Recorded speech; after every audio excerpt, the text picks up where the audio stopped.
Capítulo 16. Pros y contras sobre técnicas y métodos. Aunque deseo dar algunas guías y algunos patrones, quiero aclarar que este ministerio de liberación siempre debe estar bajo la orientación directa del Espíritu Santo. Entre los cristianos hay la tendencia a mirar las fórmulas patentadas en los ministerios espirituales en lugar de permanecer dependientes de la conducción del Espíritu.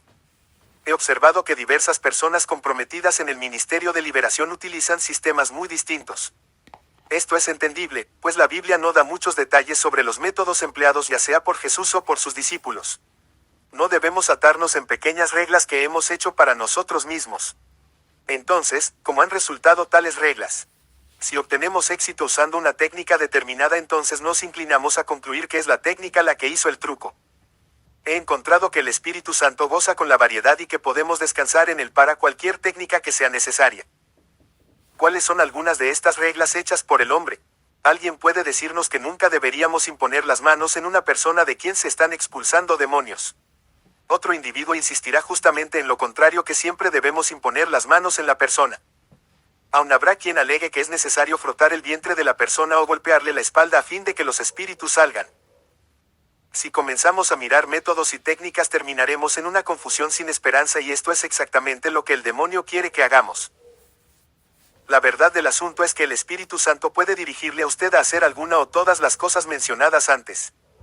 El Espíritu me ha llevado a hacer algunas cosas muy extrañas en las ministraciones de liberación y nuestro objetivo es escuchar y obedecer al Espíritu Santo. A Moisés debe haberle parecido muy raro cuando Dios le ordenó golpear una roca a fin de suministrar agua al pueblo o arrojar un árbol en las aguas amargas a fin de endulzarlas. Parecería extraño que Jesús hubiese escupido en la tierra e hiciese un poquito de lodo para colocarlo sobre los ojos del hombre ciego a fin de curarlo. ¿Qué diferencia hay con respecto a las técnicas que el Señor elige, si los resultados van a venir? Imposición de manos. Hay quienes alegan que Jesús nunca impuso las manos a nadie durante una liberación, pero por lo menos hay dos ejemplos que indican lo contrario. Uno es la sanidad de la suegra de Pedro. En Lucas 4:39 de la mañana se nos dice que Jesús reprendió a la fiebre. Él trató a la fiebre como una personalidad. Esto indica que la fiebre era demoníaca.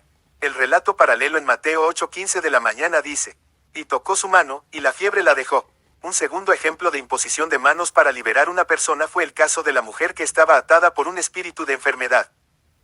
Comillas. Y había allí una mujer que desde hacía 18 años tenía espíritu de enfermedad, y andaba encorvada, y en ninguna manera se podía enderezar. Cuando Jesús la vio, la llamó y le dijo: mujer, eres libre de tu enfermedad. Y puso las manos sobre ella, y ella se enderezó luego, y glorificaba a Dios. Lucas 1:11 de la tarde, 13. Como he registrado solo unos pocos ejemplos en que Jesús impuso las manos durante una liberación, no vamos a concluir que la imposición de manos siempre es necesaria. El mismo principio es cierto al ministrar el bautismo en el Espíritu Santo. La Escritura indica que a veces se impusieron las manos para impartir el Espíritu Santo, pero otras veces no se hizo así. De nuevo necesitamos permanecer sensibles a la dirección del Espíritu Santo en lo que respecta a nuestro obrar. Una vez estábamos expulsando demonios de un joven de 16 años. El primer demonio que se llamó fue miedo. El muchacho fue tomado por los demonios y arrojado al suelo. 5 hombres presentes procuraron sujetarlo físicamente, apenas con éxito parcial. Se llamaron varios otros demonios y las manifestaciones violentas acompañaban a cada espíritu. Entonces el Espíritu Santo, por una palabra de conocimiento, hizo saber que la manifestación se debía a un espíritu de violencia. Al muchacho se le instruyó para no permitir que ese demonio le dominara, sino a colaborar con nosotros, en el Espíritu, ordenándole continuamente que saliese en el nombre de Jesús. El espíritu de violencia fue expulsado sin demasiada lucha y no hubo más manifestaciones de violencia cuando se echó fuera otra gran cantidad de demonios.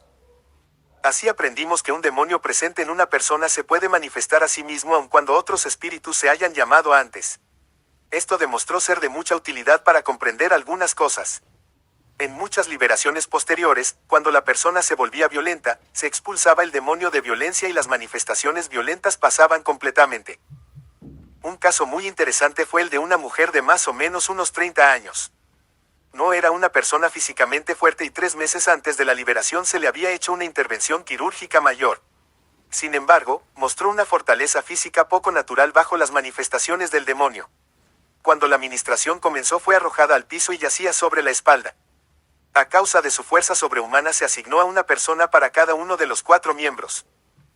Mi esposa se montó sobre la pierna derecha de la mujer y dijo con toda autoridad, esta pierna no se va a mover más, pero en un momento la mujer la levantó del piso con esa pierna. Había muchos espíritus fuertes en esta mujer. La lucha para hacer salir a cada uno de ellos era tan intensa que físicamente no soportaba sino la expulsión de 1 o 2 demonios al día. Pero estaba tan decidida a quedar completamente libre que venía todas las tardes después del trabajo para que se le ministrara más. No fue sino hasta 2 semanas después de estas luchas diarias cuando encontramos una clave. Se observó que cuando nadie tocaba a la mujer los espíritus no reaccionaban tan violentamente. Pero cuando alguien la tocaba, entonces un demonio comenzaba a gritar, no me toques, no me toques. Nos dirigimos a ese demonio como, Espíritu no me toques, y le ordenamos salir fuera. Después que este demonio fue expulsado ya no hubo otras manifestaciones de violencia. Hemos encontrado el demonio, no me toques, en varias oportunidades.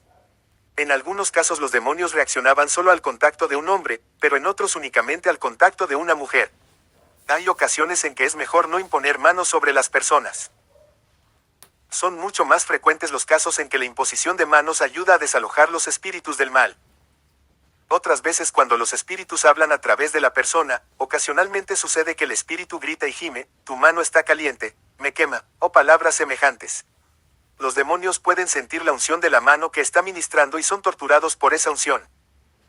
Los demonios pueden habitar en cualquier parte del cuerpo humano. Una de las zonas favoritas parece ser el bajo vientre. Cuando al ministrar se impone una mano sobre esta área, los demonios a menudo saldrán a través de la boca con más rapidez. De ahí por qué es sabio y útil tener tanto hombres como mujeres en el equipo de liberación. Las mujeres pueden imponer las manos sobre las mujeres y los hombres sobre los hombres. En una ocasión se le ministraba a una joven. Yo estaba de pie detrás de ella, tenía mis manos sobre su cabeza y los demonios salían rápidamente. De pronto me llegó una palabra de conocimiento que debía retirar mis manos inmediatamente. Lo hice así y pasé al frente para ver qué manifestaciones había en su rostro. Había salido a la superficie un espíritu de concupiscencia que se identificó como un espíritu de coqueteo. Por medio de palabras y de expresiones faciales comenzó a flirtear con 2 de los hombres presentes en la habitación. Como el contacto de una mano masculina había servido para alimentar tal espíritu, se hizo muy evidente porque el Espíritu Santo me ordenó quitar mis manos. Algunas de las razones que se alegan para no imponer manos en la liberación se basan en el temor. Muchos pueden temer que los espíritus del mal los ataquen. He oído a alguien decir que mientras imponían manos sobre una persona durante la liberación había sentido que un espíritu maligno salía de esa persona a su propia mano y subía por su brazo a su cuerpo. Personalmente no he tenido tal experiencia nunca. He impuesto muchas veces las manos en centenares de personas en un periodo de varios años y nunca he sido atacado por un demonio como resultado de tal contacto físico. El principio es este: ningún demonio puede atacarnos o entrar a nosotros a menos que haya una puerta abierta para hacerlo. El temor puede suministrar tal puerta. Si uno se asusta o teme que un demonio puede atacarlo, entonces ha dado al demonio la puerta abierta que necesita. Hay una situación que podría hacerle pensar a uno que ha sido atacado durante una liberación. Por ejemplo, se está expulsando un espíritu de duda y cualquier otra persona en la habitación puede tener también un espíritu de duda. A medida que se da la orden para que salga la duda, los espíritus de duda en ambas personas se pueden agitar y comenzar a reaccionar o a manifestarse. He sido testigo de muchos ejemplos de esto. Entonces, ¿qué acerca del versículo que dice, no impongas con ligereza las manos a ninguno? 1 Timoteo 5:22 de la mañana. Personalmente estoy convencido que este pasaje se relaciona solo con la imposición de manos en las ceremonias de ordenación y no se refiere a imponer las manos para otros propósitos como sanidad, ministrar el bautismo en el Espíritu Santo o liberación. Si estas palabras se pudieran aplicar a la liberación, no es para prohibir la imposición de manos sino más bien una advertencia sobre hacerlo en forma prematura. Este es un principio aplicable a toda situación donde se use la imposición de manos. En efecto, no debemos ministrar a toda persona que encontremos, ni vamos a ministrar a ninguna persona sin antes prepararla de manera adecuada. De nuevo enfatizo que debemos cuidarnos de temer a los espíritus malos. Si el diablo puede hacer que nos asustemos de él, entonces ha tenido un contraataque exitoso. La Biblia nos asegura que podemos enfrentar a los espíritus demoníacos en batalla, absolutamente sin temor que ellos sean capaces de vengarse o perjudicarnos. He aquí os doy potestad de hollar serpientes y escorpiones, y sobre toda fuerza del enemigo, y nada os dañará. Lucas 10:19 de la mañana. Y en nada intimidados por jos que se oponen, que para ellos ciertamente es indicio de perdición, mas para vosotros de salvación. Y esto de Dios, Filipenses 1:28 de la mañana. Los demonios buscarán inspirar temor en quienes están ministrando. Muchas veces he oído a los espíritus hablar a través de la persona y hacer amenazas de causar daños. En una liberación el demonio abrió los ojos de la persona, me miró con una mirada de hielo y con el rostro de la persona directamente dirigido a mi rostro dijo 3 veces con énfasis creciente en cada ocasión. Te tendré, te tendré, te tendré. Con toda calma contesté, no, demonio, no me vas a tener. Jesús dijo que podía pisotearte y que no vas a hacerme ningún daño. No te menor que tilde tengo miedo, de modo que inmediatamente sal fuera, en el ronore de Jesús. Salió y no sl tilde produjo ningún perjuicio. Punto. No debemos dar ninguna atención a las amenazas de los espíritus porque todos son mentirosos y acusadores. En muchas oportunidades el demonio 11 en uno amenazando diciendo, si me expulsas entraré en ti, o en alguna otra persona que esté en el cuarto. El propósito de tal amenaza es provocar miedo y hacer que el ministro de liberación cese su ataque. El temor es una táctica muy común del enemigo y uno debe asegurarse en su propio corazón que en verdad no tiene nada que temer. El enemigo ya ha sido derrotado por J.Sus, y en el nombre de Jesús, toda rodilla se doblará, Filipenses 1:10 de la mañana. Conversación con demonios. No es posible parar toda la conversación de los demonios cuando en la liberación se trata con ellos. A veces hablarán sin ninguna advertencia. Así lo hicieron con Jesús. Pero deberíamos conversar con ellos cuando quieren hablar.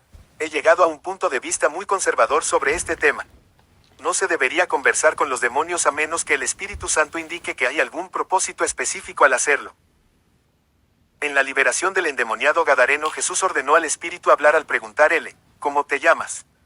Marcos 5:9. ¿Y qué se va a ganar? 11 ordenarle a un espíritu que se identifique. La experiencia ha demostrado que el poder del espíritu se rompe con más facilidad cuando tilde le obliga a identificarse. Algunos espíritus son mucho más tercos u obstinados que otros.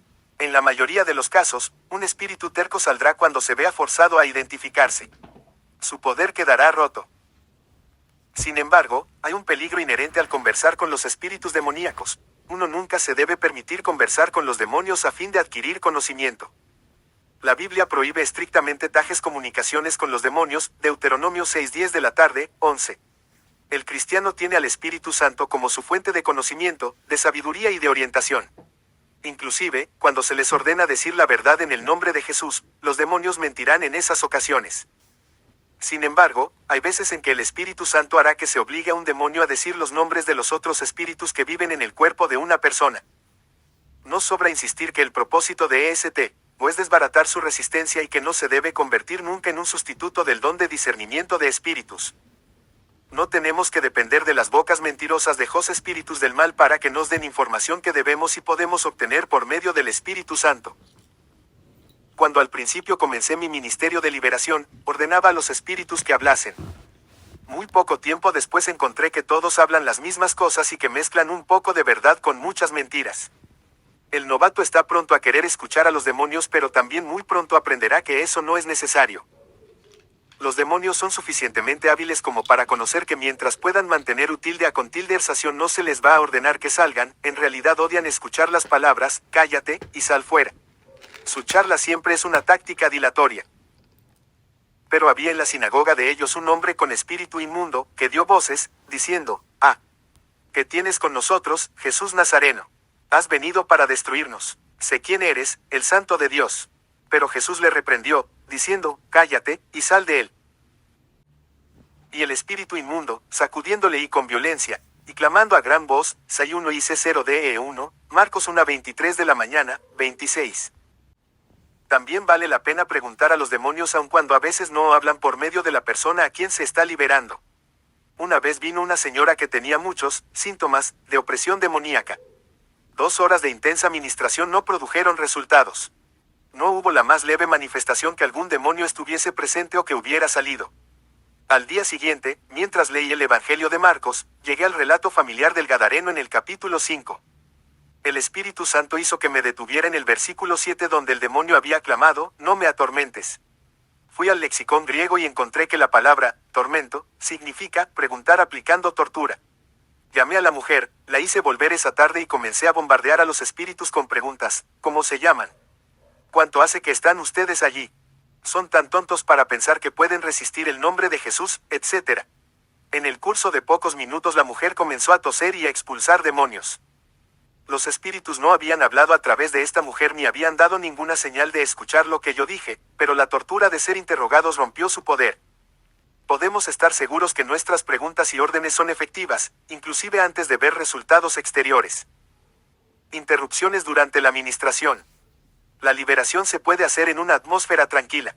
La experiencia aumentará la confianza y nos capacitará para ministrar sin tensión. El ministro que hace la liberación debe darse cuenta que es un siervo del Señor y se debe mover en el poder y la autoridad que se le han dado. Él, y no el poder de los demonios, está al comando de la situación. Una ministración se puede prolongar. Se puede extender varias horas. Tanto la persona a quien se está liberando, como el ministro que hace la liberación, pueden necesitar unos pocos minutos de descanso. Usualmente conviene interrumpir la ministración después que haya salido un grupo de espíritus. Cuando se hace tal pausa, no se ha perdido ningún terreno. Usted simplemente comienza donde dejó.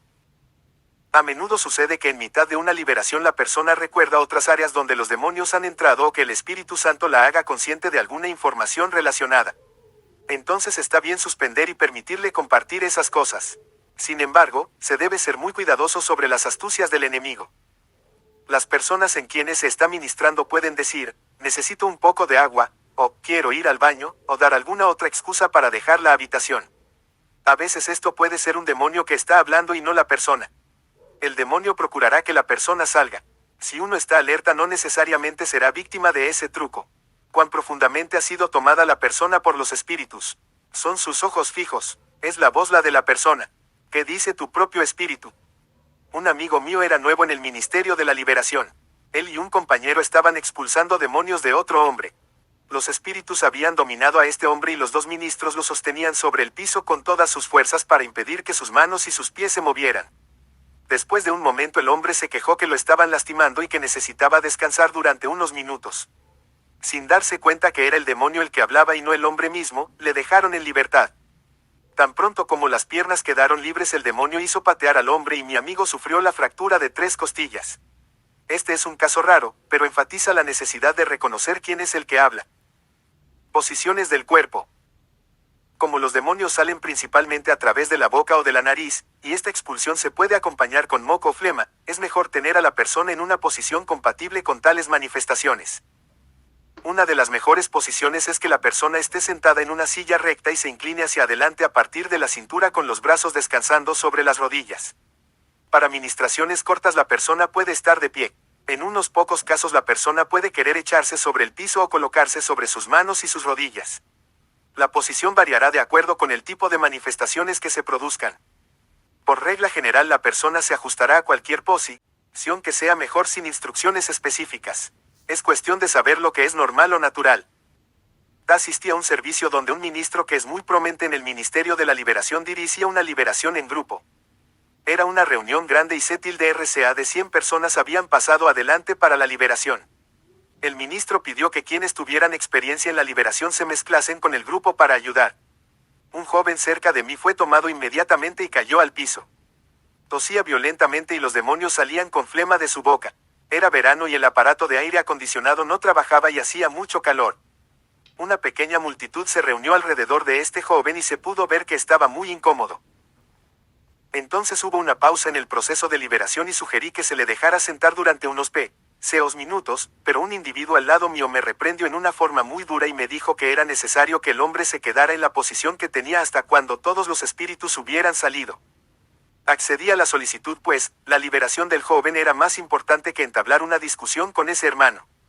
Pero esto era completamente contrario a toda mi experiencia. La persona que recibe la ministración debe estar en una posición cómoda.